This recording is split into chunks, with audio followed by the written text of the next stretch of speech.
আজ থেকে 100 বছর পর ক্যালেন্ডারের পাতায় যখন 2124 সাল, আমাদের প্রায় প্রত্যেকের দেহ তখন মাটির নিচে, অস্তিত্ব তখন রূহের জগতে।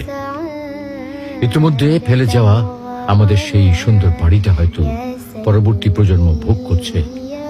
পছন্দের কাপড়গুলো ব্যাকডেটেড হয়ে গেছে। শখের গাড়িটা হয়তো অন্য কেউ চালাচ্ছে, আর আমায় খুব কম জনই স্মরণে রেখেছে। হয়তো কেউ ভাবেও না। হাতে তাদের সময় নেই, যাদের জন্য এত কিছু করতে করতে নিজের জীবনটাই শেষ করে দিয়েছিলাম। আচ্ছা, বাস্তবতার এই জীবনে আপনি আপনার দাদাকে কতবার স্মরণ করেন? আপনার দাদির কথা আপনি কখনো কি আপনার মনে পড়ে? পৃথিবীর বুকে আজকে এই বেঁচে থাকা, এত হইচই, এত মায়া কান্না এভাবেই চলছে।